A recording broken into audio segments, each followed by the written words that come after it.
everybody, and welcome to the next episode of Project Aero. As you can see in front of me, we have had the car back from Parkin Racing Developments, where we've had an incredible job done on the cage.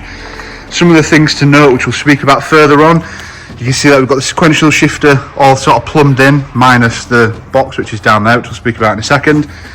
We've got the seating position, so as you can see it's all been mounted much further back. So Dan's actually gone down, he's put a seat in here and sort of mocked up the seating position, so the weight is as far back as it can be. For those guys that own a Fiesta Mk8, you will just see how far back the steering wheel is. I mean, your door handle is going to be roughly here, so most steering wheels will stop there, but this is to get all the weight back. The cage has gone all the way down into the strut top mounts over here, you can just see behind there. And the thing that you guys are most interested in, we have the engine and the gearbox. So this, as you guys know, is Mk8 10J gearbox.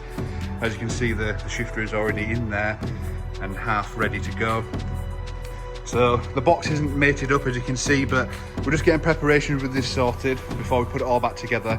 The next stage for Project Aero is to go for paint. So it's all going to be going like a dark matte satin grey colour, so similar to this, just satin.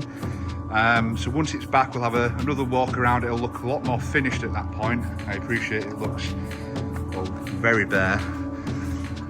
And we've also got some other fancy little... So another thing which is quite nifty to note is these WRC style sill tubes. So essentially, jack the car up at the back, get the car off the ground, put your axle stand in there and it won't go anywhere. Really handy for what we're going to be doing with the car. But I'm just going to take you on a bit of a walk around just so you can see some of the fabrication. Of course, we've got Parkin Racing Developments logo just here. It's all nicely done up in the back. Got the cross braces on the doors. We've also got a bit of weight saving as well with these holes over here, but it all connects up rather nicely. And just this seating position, for anybody that does have a Fiesta, you'll know just how epic this is. And we honestly cannot wait to get this car on the road. Not on the road, rather on the track. However, that is a brilliant photo. And you guys are going to have to stay tuned to see more with the Mk8 10J sequential. I know we've had a lot of questions on these since we started posting these videos.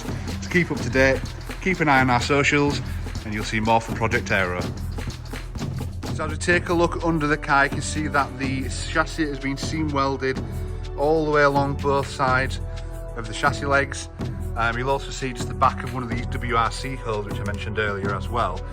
Now, an interesting thing for those of you that are technical, so the spring perches have been removed and this bar here has been added for structural rigidity.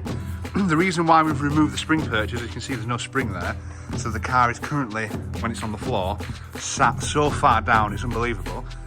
The guys are going to be running a full true coilover on the back of here, which is why all this work has been done. But a big thank you to Parkin Racing Developments for sorting all this out for us. It's been away for a little while, we're excited to get the next bit started, onto the paint and then onto assembly.